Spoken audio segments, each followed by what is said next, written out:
I want to say just right off the bat, we intentionally kept this fairly intimate with the intention of kind of doing a trial run, and hopefully Moonshine can do calls like this at a future date, with different topics, perhaps even revisiting the business topic. So we welcome your feedback, and we hope you will share with us, what we could do better and what we did right today. I'm going to start. We're so excited to have everybody that is here joining us in these extraordinary times. We wanted to help bring Tahoe Truckies together during this pandemic, so we thought that a conference call for local businesses that are impacted by COVID could come together and see each other's faces, and the idea is to connect each other and then potentially discover resources to help each other, learn from each other, and also lift each other up when we need it. So today we want to hear from businesses, how you're coping, what you need, and the ideas that you have to keep thriving. The Moonshine team is on the line, so I thought I would just give them a few seconds to introduce themselves quickly. So I'm Alex Hoft, news reporter, cover a wide variety of stories, though right now I am certainly mostly focused on the coronavirus, and I also help a little bit with graphic design. Hi, my name's Molly Wilcox. I'm the office manager at Moonshine. I also help assist with coordinating the Tiny Porch concert series. And I also put together the TAP calendar. So all the events this month, of course, will be virtual events. So let me know if you have any. And my name is Sarah Miller. I do graphic design at Moonshine Ink. Excellent. So all of the Moonshine team are co-hosts, so they can help navigate. Oh, it looks like we have a share screener. Turn that off. Can we? Who's CF7F?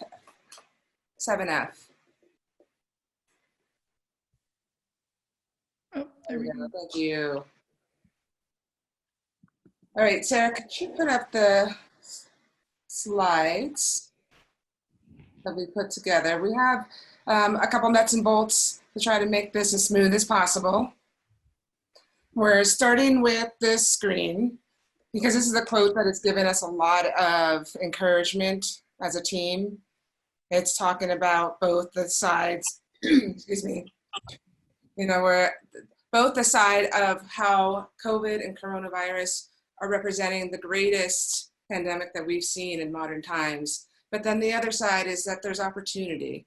And so hold this thought in your mind as we move forward today.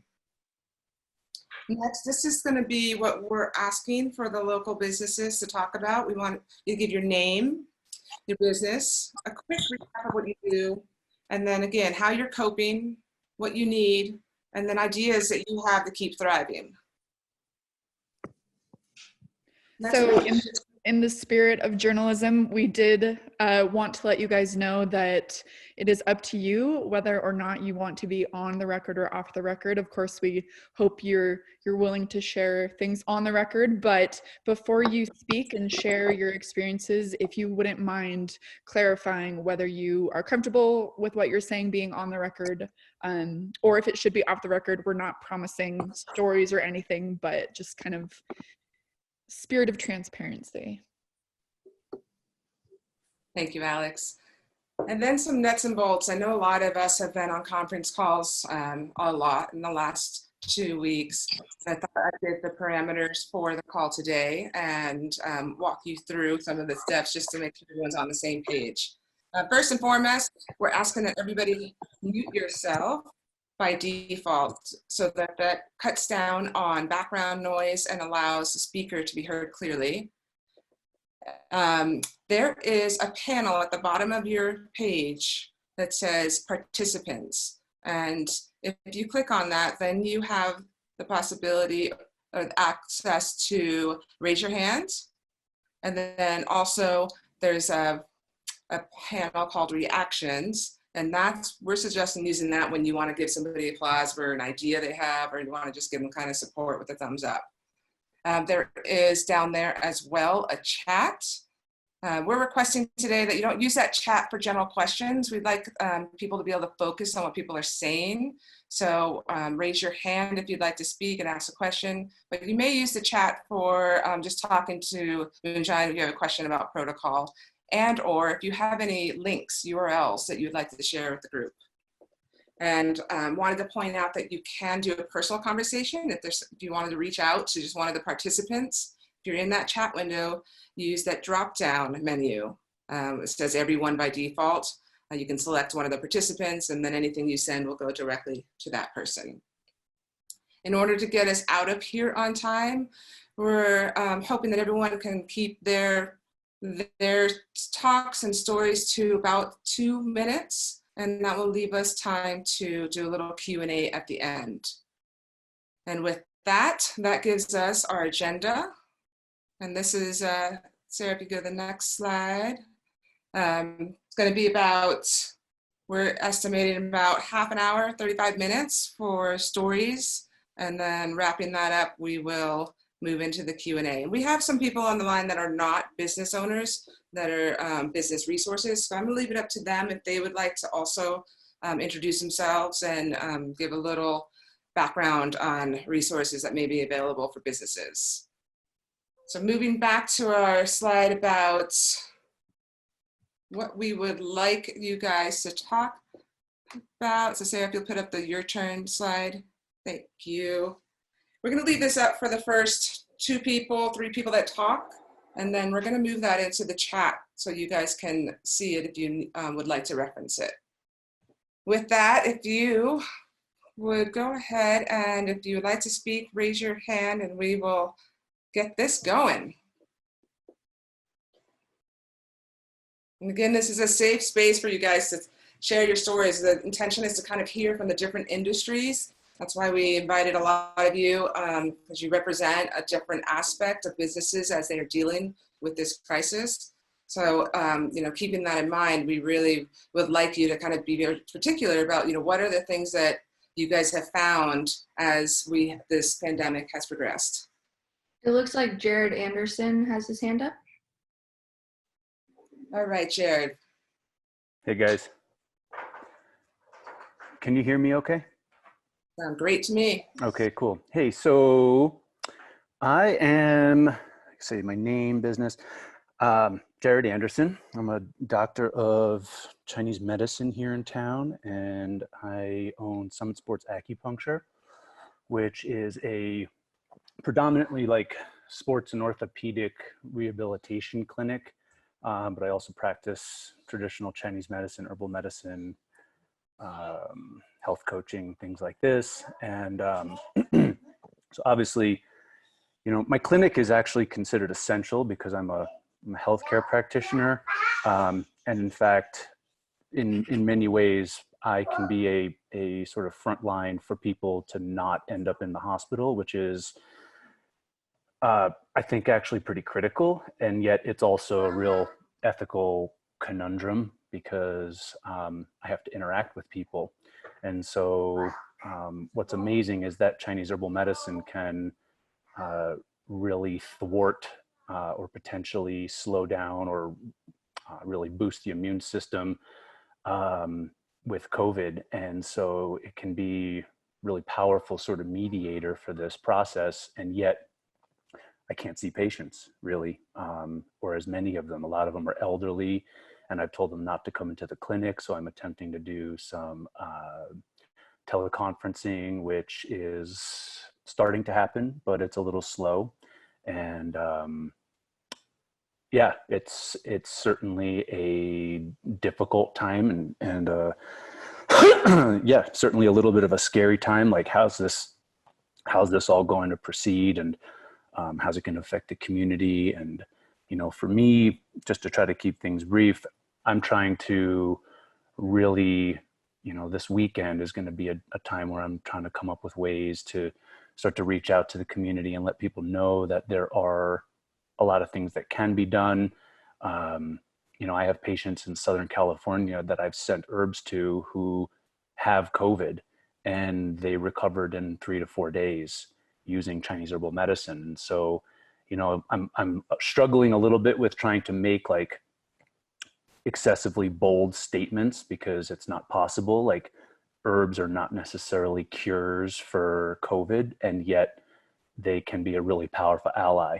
And so that's a message that I'm really wanting to get out to the community, and I can be shipping things to people's homes and trying to take care of people in the best way that I can, without seeing as many people. And I'm not super tech savvy. I'm a really kind of hands-on, you know, person to person type of guy. And so certainly just a big challenge. So I'm really stoked to be here, and I really appreciate the invite, and really glad to get to know all of you guys as well. So I think I've got it. Did I hit it all? Yeah, that's perfect. Thank you so much, Jared. Okay, cool. It also looks like Janice Osborne would like to say something. Hi. I seem to know a lot of faces in this Brady Bunch squares here. I'm Janie Osborne. My business is Alpenglow Home Care. I've been in business for, 14 years now, and we do cleaning. So, you know, it's funny that, you know, people actually need clean spaces this time more than ever, but we can't actually come in to help. So, you know, my business last week was about 90%, and that was a lot of the cleanup from our second homeowners and vacation renters coming up to enjoy the snow and then getting stuck because 80 was closed. And so we went through homes last week, keeping a couple days between guest departures and our entries. And this week we're about 10%. So again, we're just wrapping up things as guests or second homeowners have left, and keeping our timing distance such that we feel like it's a safe entry for us. And we've had to lay off most of our staff. We have five workers left out of 18 on our staff. So, you know, I'm not sure what next week will bring. I'm assuming it's not going to be any better. But I guess my story is that for me and my business, I know my business will bounce back. I don't fear that it won't bounce back, but I do fear how my employees are able to bounce back from this. And that's what's really been my personal struggle. It's really been a challenge for my heart to see what's happening to some of our, our community members, which are my workers, and to see how this is impacting them in a great way. So I do, again, see that my business will bounce back, but I don't know how they will. And that hurts me emotionally. So what I need is, if there's any sort of office spaces, second homes that, we might be able to have a project in, just to keep a little paycheck in some of these workers' pockets, that would be amazing. But I want to also make sure that we're doing it in the safest manner possible, and with maintaining the community rules as well. So yeah, just kind of slowly plodding along. We have to keep thriving. I mean, I myself am trying to go out and at least support those stores and shops and homeowners that are still able to remain open, or in some way I can support them with my dollars. I'm trying to go out and spend my dollars in the local community so that they have something for their employees and their homes and families as well. And that's it. Thank you, Janie. Mm-hmm. Does anyone else have something to share? And again, if you go to the bottom of your screen and click participants, you can raise your hand from the right side. While we're letting people do that, I did want to ask Jared, have you looked into the guidelines for in-person contact for medical resources? That was something I was going to do this weekend, because I haven't been seeing patients at this point, but I do need to look into that at this point. Okay.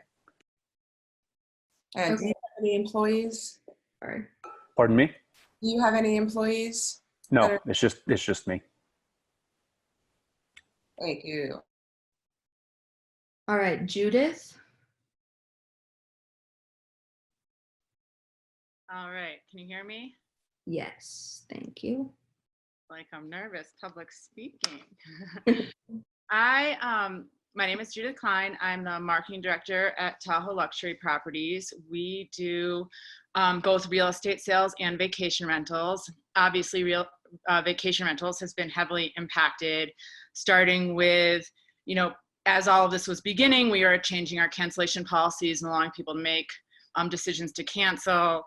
Then we started to realize the shelter in place, we were going to proactively cancel upcoming reservations. And then the directive came out that there's no vacation rentals for 60 days. So we are essentially shut down in the world of vacation rentals for the next 60 days. Obviously, we all know we live in a community where over 60% of our town works in the leisure industry, and there's just huge impact to a sudden halt of tourism and leisure activities. What we have done is not only obviously looking out for the welfare of our employees and trying to keep everybody working as much as we can, we have started a GoFundMe campaign that has currently raised almost $45,000 that is being directed towards local efforts. The Boys and Girls Club just started serving dinners. They've never done that before, so there's no funding in place. They do 150 dinners a night, and we seeded the first week with some of those funds so that there's 150 dinners a night going out to Boys and Girls Club families. We have helped people pay their rent. I think there's going to be a dire need for people who just can't come up with rent. We have been helping groceries for families. We helped an in-kind village high school student with their medical needs this week. So this is all getting off the ground. It's all started this week. That $45,000 has come from reaching out to our network of homeowners and community members. And our real effort is to show that obviously we hugely care about this community that we live in. We're a locally owned company for over 25 years. And we really also want to show that our community is also made up of the goodwill of our second homeowners and primary residents, and that we are all in this together. So I have links for those GoFundMe pages if those are things that you want to share. And there's more information on those pages as well. Did I answer everything? Yeah, I think that was great. Thank you so much. You're welcome. All right, so then Chris Gallagher also has his hand raised.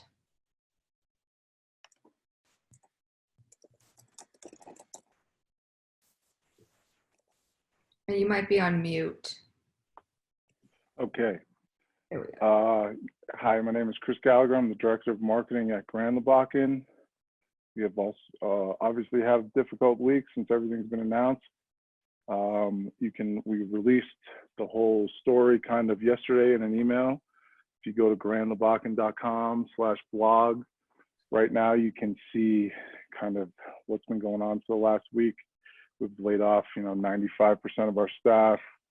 With a conference-driven business, obviously when group sales and conferences and group restrictions started to happen, we would get a couple phone calls, and we knew that those are, literally hundreds of thousands of dollars going out the door in 7 days time. So I feel like we were kind of seeing a light at the end of the tunnel now, and we are managing the current situation. We are well aware of the problem and well aware that we really it's not the right thing to do to be accepting new guests, and we are managing the people who are on our property right now. I mean, I think I even see one of them in this chat room right now.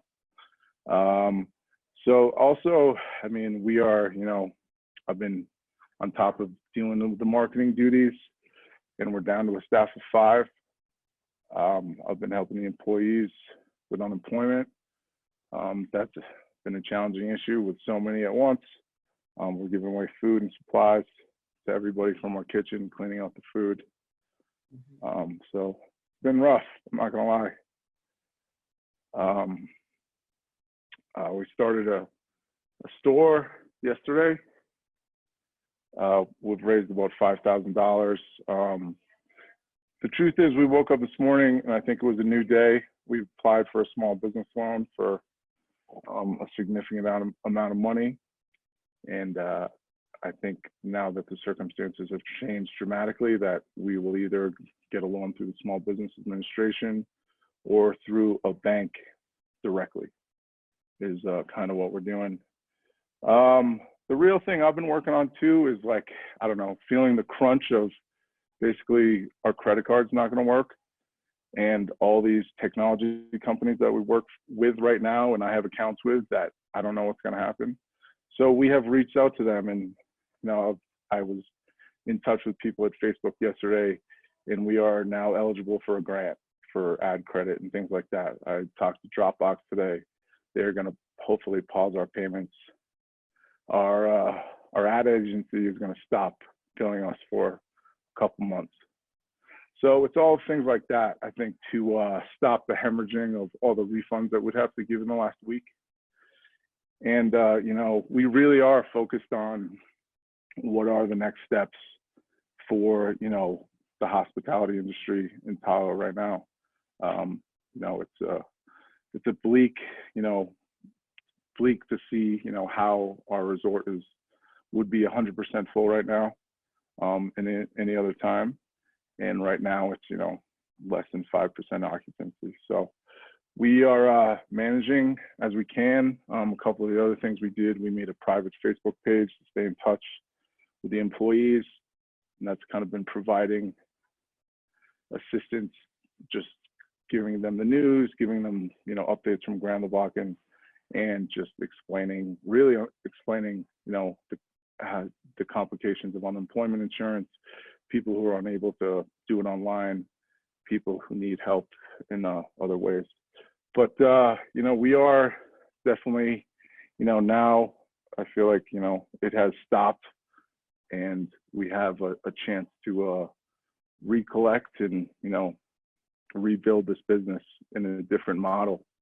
You know, large conferences of 400 people is not a realistic thing that's going to happen in the future. And we, you know, we need to reimagine our business. Thanks.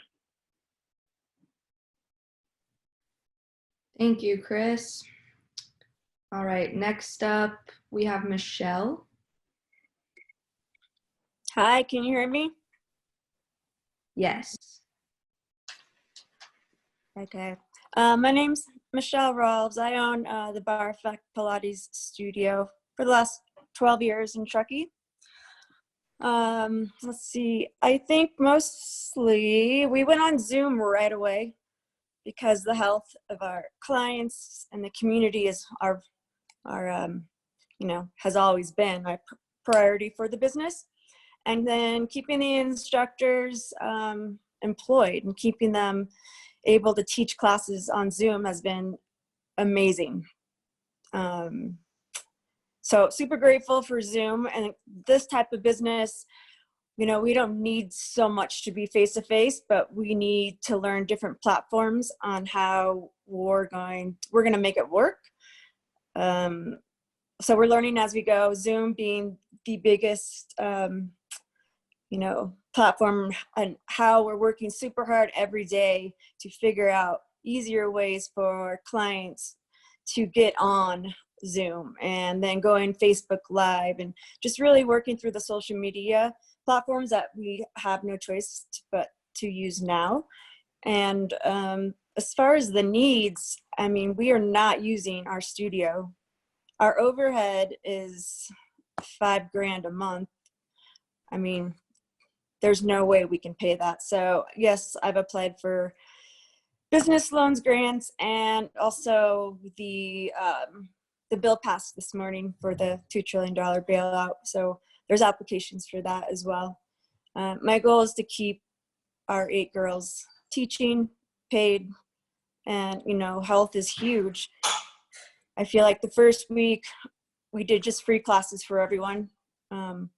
And then now, you know, that not being sustainable, it's only $10 now instead of in studio, 23. What else? Ideas. I think this is great, what Moonshine Ink does and has been doing. They've always focused on our community and being here with everyone. I think we should make it to make us all feel like we're not alone, a once a week meeting. And yeah, I'm grateful for the community and just every day researching ways to keep us all going, to help each other out, and constantly updating the website and getting people there, letting us know what they need. Because everyone needs to be healthy, just like what Jared was saying. I think that's awesome that these herbs are working. I would buy a package of those herbs in a second if he had a website that said, you know, this is how much it is, and either pick it up, we'll send it. I think that's another great way to get people healthy and stay healthy and working out and moving and outside. And you know, my husband, who doesn't like to work but just ski, he's actually going to do 2 classes a week outside. So if you're not an indoor person, you can go outside and work out with him via Zoom. And yeah, I think I've gone over everything. I guess my biggest issue is just my studio overhead that we are no longer able to use, and utilities and insurance. But we're doing everything we can. We love where we're at. That's about it for right now. Thank you, Michelle. I was just going to step in for a second. Molly has been kind of bringing you guys in, but I just wanted to step in and say, I don't know if everybody knows you can change how you view on Zoom. Just wanted to mention that at the top right of your screen, you should be able to change from speaker to presentation to gallery. So feel free to play with that, see how you like to see people. It's nice to see, as Gianni said, the kind of the Brady Bunch viewpoint. Naomi, where's the gallery? And then I'll mute myself. So if you click on... I'm on my phone. Oh, you're on your phone. I have not spent much time. I know that, was it Alex? You spent some time on your phone on Zoom? I did, but I don't know if I'm going to be helpful with that at all right now. Yeah, the laptop is much easier. And the phone, I can't get Zoom yet, but if I do, I will send a chat to everyone. Excellent, thank you. Right, I'm gonna go ahead and hand off the mic to Alex Banks. Has his hand raised. Hello, can you guys hear me? Hi, I'm Alex Banks. I'm the co-founder of Moon Highway. We actually teach classes for software developers, and we live at the Grand Lebacan. So we see Chris there, we know Chris, and we're very aware of how different it is around here. It's like a ghost town, it's completely empty. Our classes are ironically dependent on conferences too. So we go to conferences all the time and teach large groups of developers. All of our conferences were canceled. But I had a company that lived through the 2008 crash, and it actually took my company down. So I spent a good part of the last decade constantly being anxious and afraid of that. And we really did pursue ways to diversify what it is that we do. And doing so, we have managed to get to a state where the classroom training is only a part of what we do, and another part of what we do is a lot of online content. And so we're floating, we're staying afloat through this. And that being said, you know, we're also looking for ways to help. We've been donating money. Specifically, we want to make sure, like, the problem number one is that people are going to start running out of food. So we want to make sure that, like, if you don't have food, any organizations that are working with that, we want to make sure that we're donating to and stuff like that. I'm very curious to see what happens with the rest of the region. I don't know much about everybody else's industry. I do know that in our industry, we've experienced a lot of layoffs for people who are teaching classes and stuff like that. But a lot of the tech companies are doing okay, especially like Zoom and stuff like that, because people are able to shelter in place and work from home. So there has been layoffs. There is a tech company here in the Tahoe area, Ridgeline Apps. They're out of Incline Village, and they're doing great. They're hiring through this. So we're actually trying to help friends of ours, you know, people in our network who have gotten laid off, you know, obtain work at another place that's going up. So yeah, that's about it. We're just looking for ways to help, and we're curious to see, you know, how we're going to come out of all of this and how Tahoe is going to rebuild after all of this.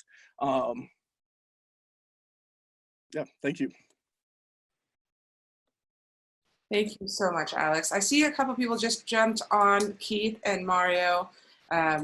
If you guys would like to talk, let us know. We're right in the middle of having people talk about their business and talk about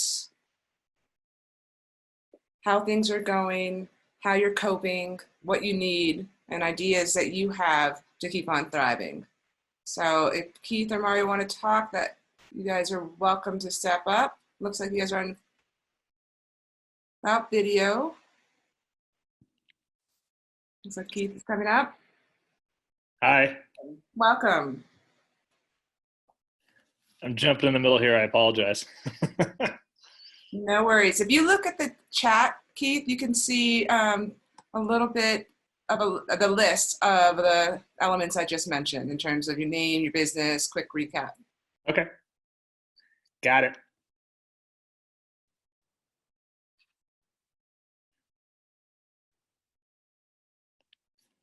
Oops. We got Stacy that's ready to talk while Keith takes a look at the chat. Hi, everybody. I am Stacy Caldwell. I'm the CEO of the Tahoe Truckee Community Foundation. And Mayumi, thank you for including me in this call.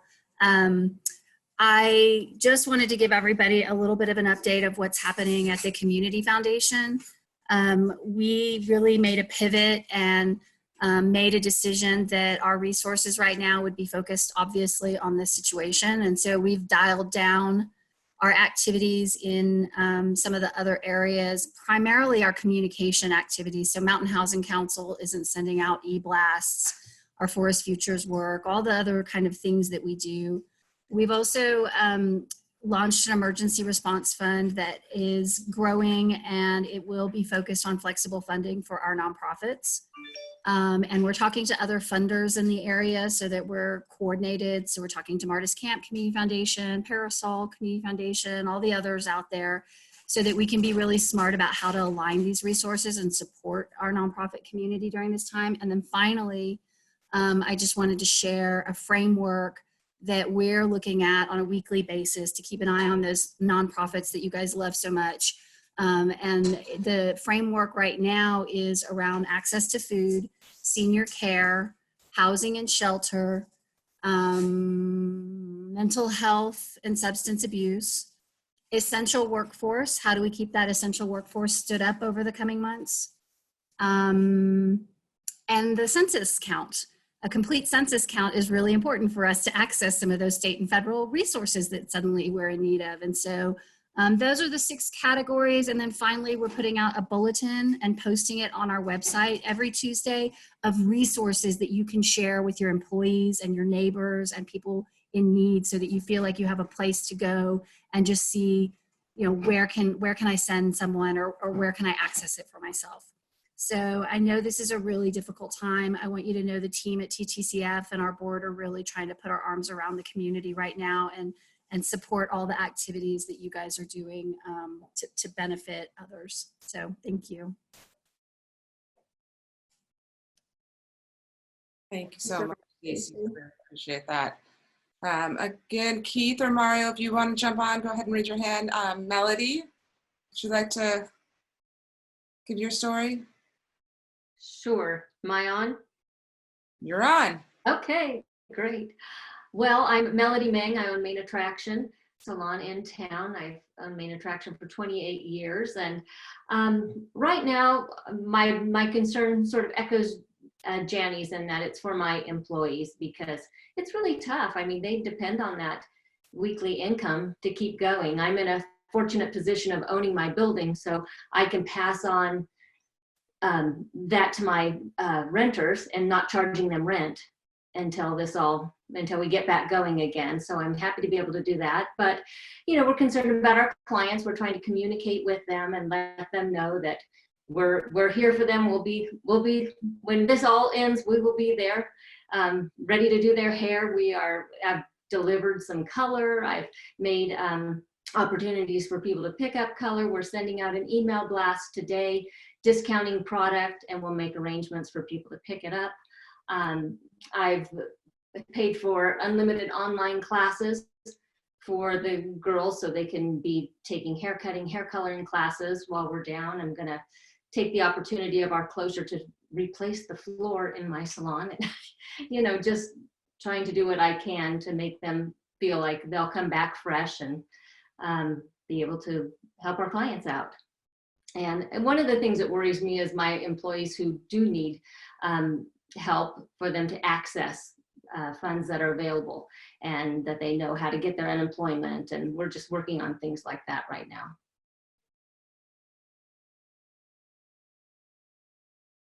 So I guess that's it. Great, thank you so much, Melody. Does anyone else want to share their experience during this time? I would, Roxanne. All right, great. You can't see me, that's fine.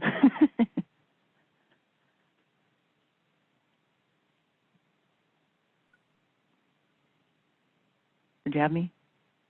Yes, go right ahead. Okay, sorry about that. Okay, I'm Roxanne Duffield with State Farm Insurance, and I have a whole different scenario than everybody else. I feel like I'm really fortunate. Sorry. Because we're listed as an essential business, so I can still work. And because I'm actually an independent contractor with State Farm, I get to reap their benefits for certain things, which really help our clients out a lot. So one thing that State Farm is doing is people that have their monthly payment plan for their insurance, they're giving them to the end of April. So they're giving them basically now till the end of April to pay it. And also people that have, they're not canceling anybody who isn't paying for their regular insurance. So again, they have till the end of April.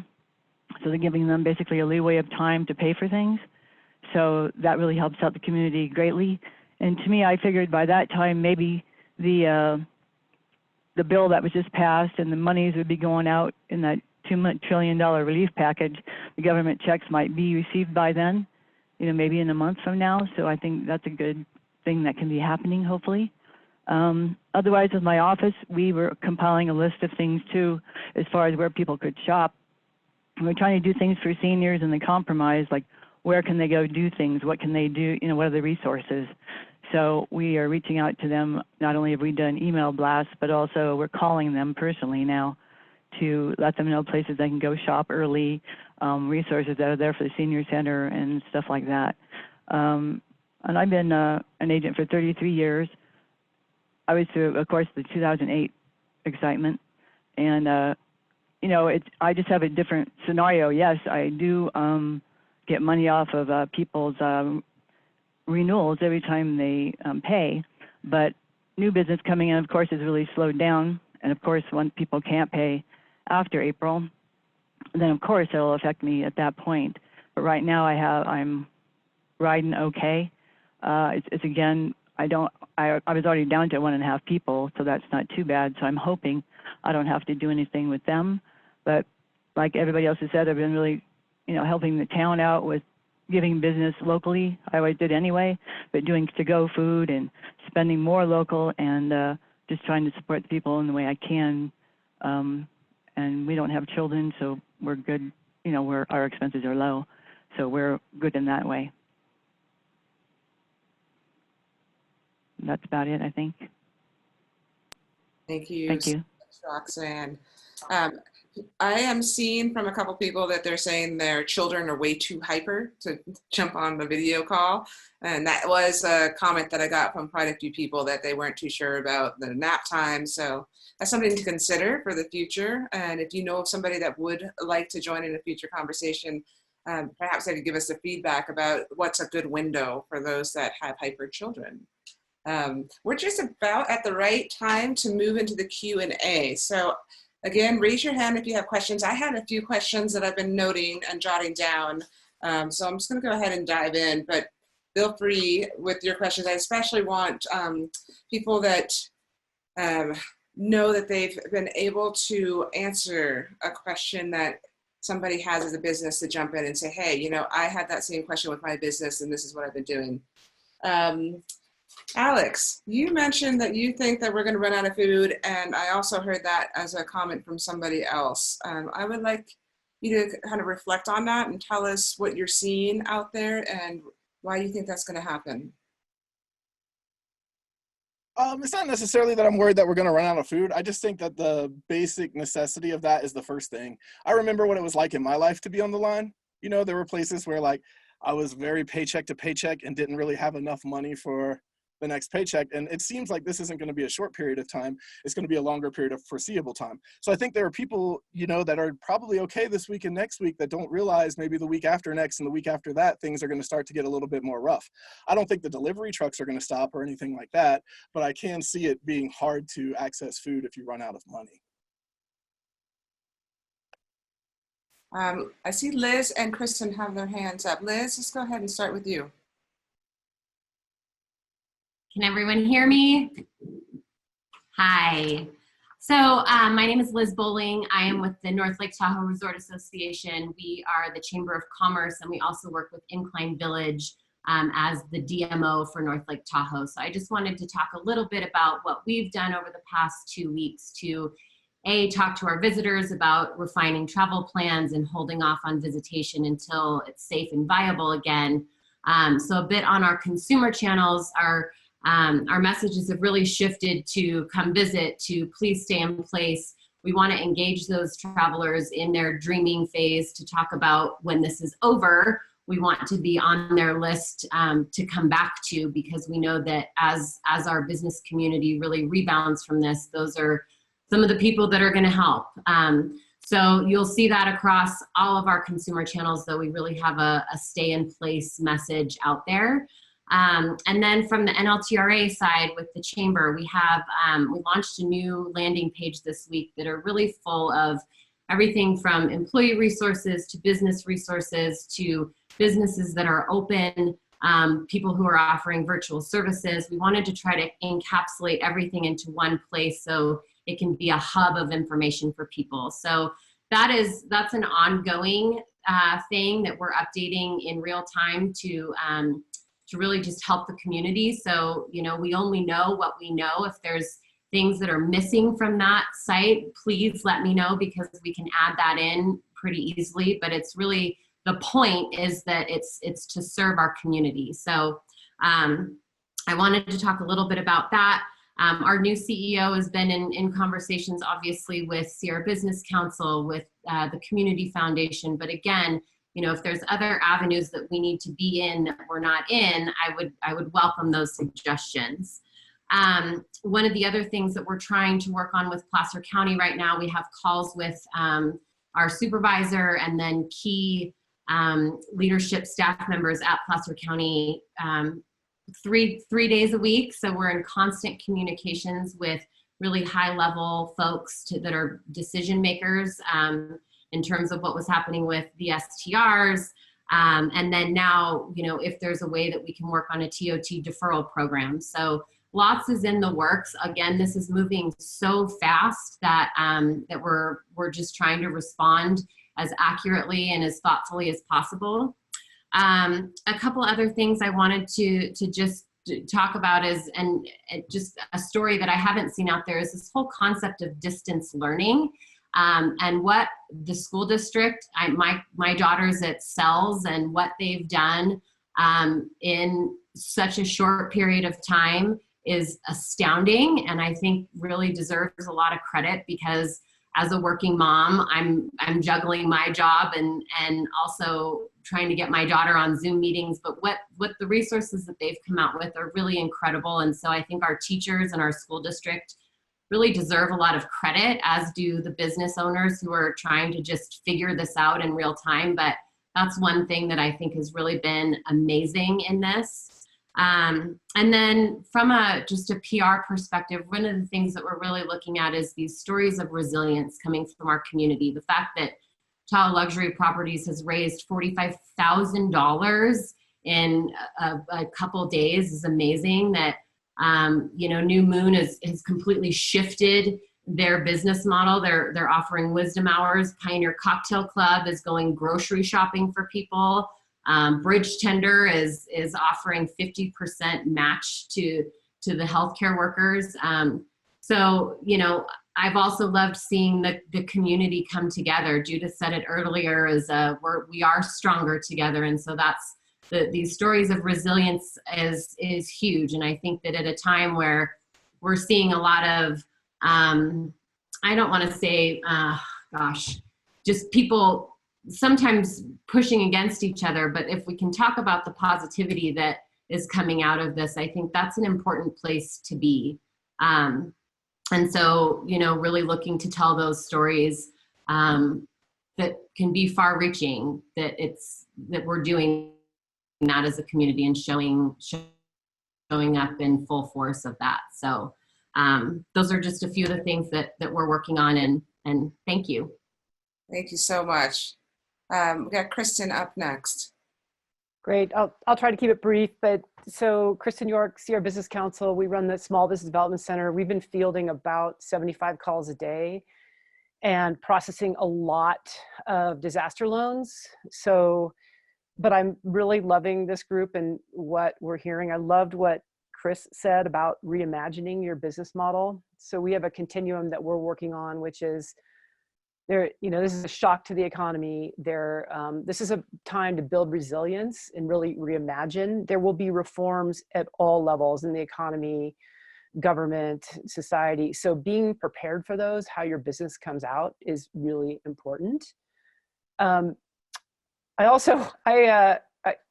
that also resonated. I worked at the St. Francis in San Francisco when the '89 earthquake hit, so I know how business can go like that. But it will recover. So that's the good thing for all these poor lodging properties. At least they don't have physical damage, which is a good thing. I'm not going to go on and on and on, but I will direct people to our website where there are a ton of resources, including some tips on applying for unemployment for your employees. They should do that as soon as possible. There's no 7-day delay. There's not just the state amount, but after the stimulus package, there will be a $600 a week bump for up to 13 weeks. And the sooner they get in the pipeline, the better. The response time is not fast because of the sheer volume. There will also be updated information about the new loans that will be coming, not just the SBA disaster loans, but the Main Street loans and the payroll protection program. Those will be administered through your local bank. They do not have the paperwork yet. That hopefully will come out next week, so they don't know what to do. But that money will be distributed through your bank, so hopefully you have a good banking relationship with a local bank. And anything else, I'll put it in the chat, but it's sierrasbdc.com resources, and you can always apply for free technical assistance too. One more thing, we are working on a microloan fund that would be privately funded, quick underwriting. I can't say any more about it now because it's local investors. It doesn't at all compete with, I'm on Stacy's board. I would never compete with Stacy. She's looking at the nonprofit side. We're trying to help the businesses. This would be very low or zero interest loans only for the school district community. So I'll keep Mayumi informed on that one. Great, thank you.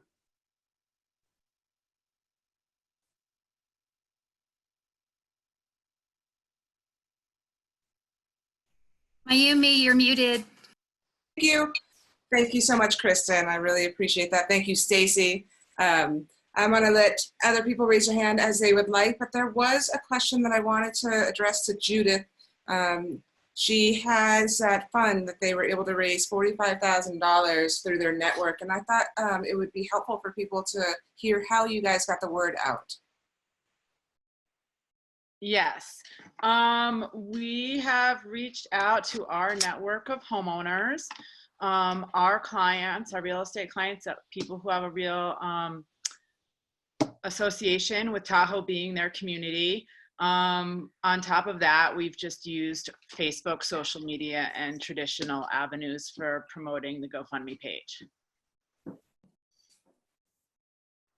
Excellent. Does anybody else have some input on, I guess, non-traditional ways of getting the word out? Because I know that there's social media and there's emails, but I do think there's an audience that perhaps is not as tech savvy as that?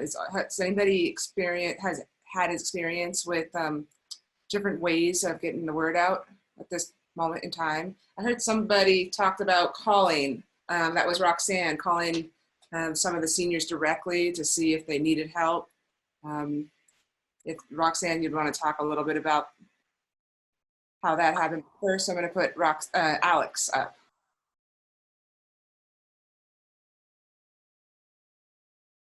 Alex, you are on mute still.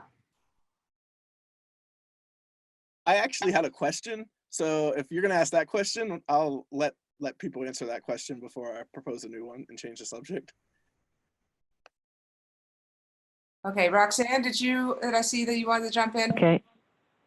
Yeah, so what we're doing is, I mean, like I said, I've known a lot of these people a very long time, so looking through my list, I knew a lot of people and what their situation was or is.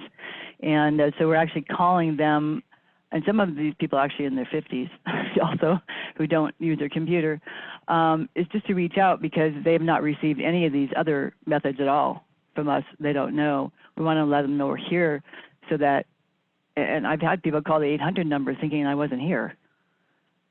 You know, I am in the office, and it makes me feel like normal because I'm in the office, but everybody else is not in the office. But yeah, they don't know, and people that aren't on the computer have no idea. So I think that's the only other way to get to them is calling. All right, thank you, Roxanne. Alex. So my question, you know, as far as the economy in this pandemic is concerned, we're seeing that China is coming out of it. Like there will be sunshine at some point. We don't know when that is. We don't know when the curve is. Most of our events for the summer have been canceled, but it seems like Burning Man may still be selling tickets. What I'm wondering is from a tourist perspective, at what point can we start to plan like the recovery events? Because we know that we've all been like sitting in the house and so on and so forth. We all miss Winter Wondergrass and all these wonderful things. Plus there's people who have money that are ready to contribute and donate, but they would also, I think, be ready to sign up for something fun at the end of all of this earlier. So my question is like, with regards to the disease and the curve and the pandemic and stuff like that, at what point can we start to like get our artists and our DJs and our hotels and stuff like that back behind something in the future that can start gaining money now? That's a great question. It looks like we have Liz that might want to answer it. Liz? I'll pass it to Kristen because I bet she can. I will say just on your Winter Wondergrass comment, they are actually live streaming tonight. So it's a whole North Lake Tahoe focus. And what we did as a sponsor of that event is that we shared TTCF's nonprofit fund. We shared the Sierra Business Council fund, and we also shared the Tahoe Luxury Property Fund. So they were really, one of their models of Winter Wondergrass is to really push the nonprofit sector and really build community. And so those three fundraising mechanisms for our local community is out there with Winter Wondergrass, and live stream it tonight. But Kristen, I know, wanted to probably have some insights on that. But I did just want to say to Mayumi and to the whole team at Moonshine Ink is that in terms of getting the word out, you know, I think that what I'm at least seeing everyone do, was particularly with local media though, is that you're joining forces. Listening to KTKE this morning and hearing the Moonshine Minute is really powerful information that I think is getting across to people. So I think looking at all the different outlets that we have within our local community is huge. So I would just commend those efforts because I think, you know, there's so many ways people digest information and hear their news, and by linking together, I think it accomplishes so much. Thank you so much, Liz. Kristen.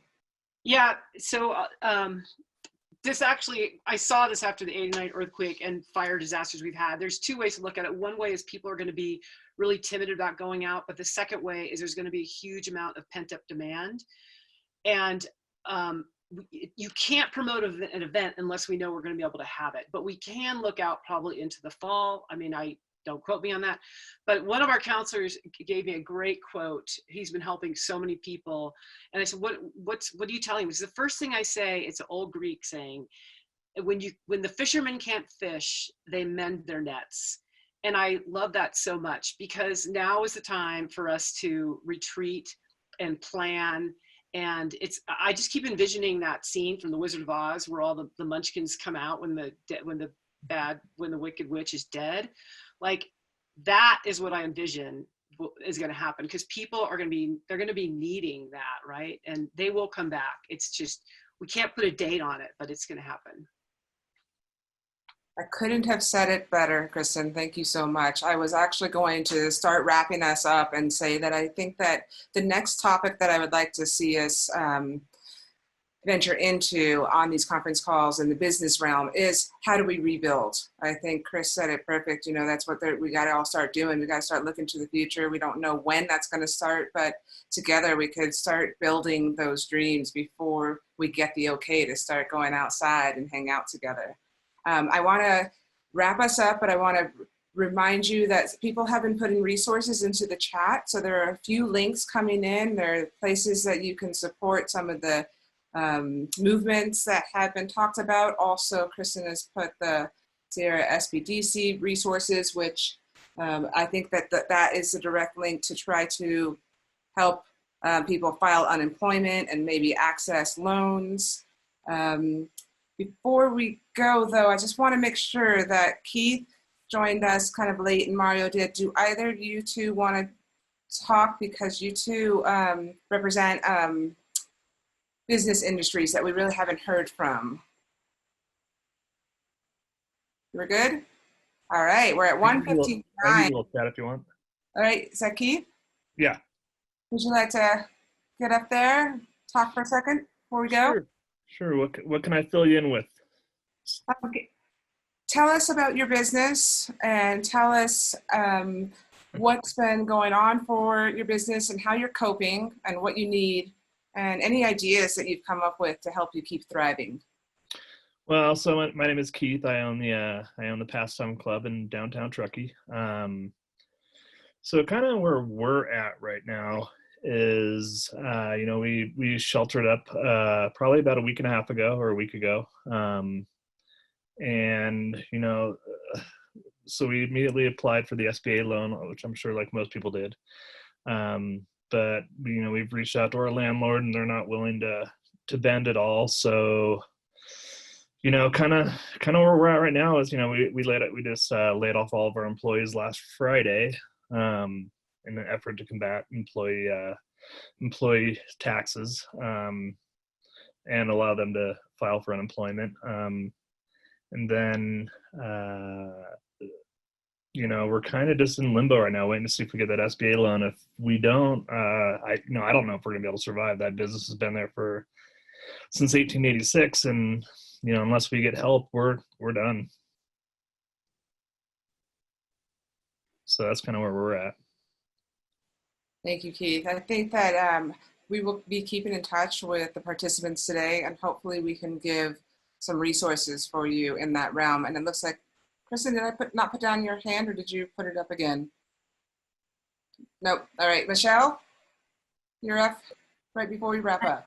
Okay, I have a question to Keith. When you say that your landlord is not budging on any type of monthly rent, how are you going about asking? And I want to write a letter. My landlords are amazing. I'm just wondering how you went about that. So can you hear me, Michelle? Yeah, I can hear you. Okay, so basically what I did is I emailed my landlord. She currently owns my building and 3 of the other surrounding buildings. So I reached out to her because I know she owns them pretty much debt-free. So I reached out to her and asked if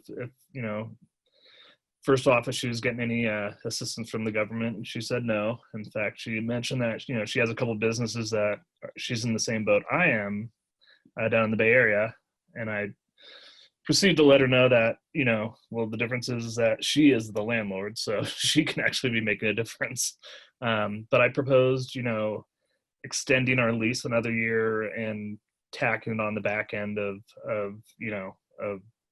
that sort of thing. Right.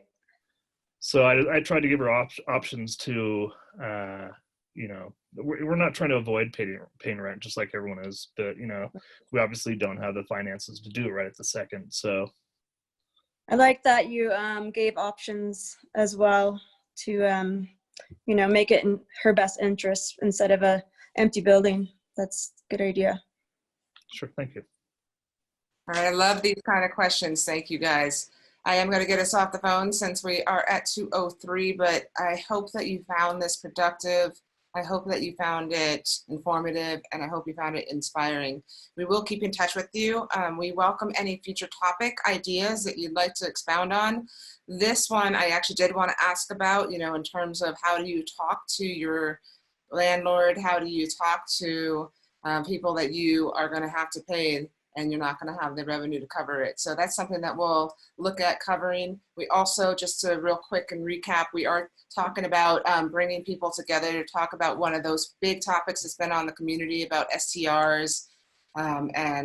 Now we have basically a ban, but I think there still is a lot of community discussion that needs to happen around that. It's not an us versus them. I think there's that message getting out there, and I'd like for people to all come to the table and be able to talk about it. So those are two things that we kind of, you know, want to move forward with as a Moonshine team, but we welcome your ideas for any other topics that we should cover. That being said, I think we're going to sign off. I thank you so much for taking time out of your day, and get out there and enjoy this. It is Friday afternoon. Stay 6 feet apart and give big remote hugs and find your moment of Zen. We love you guys.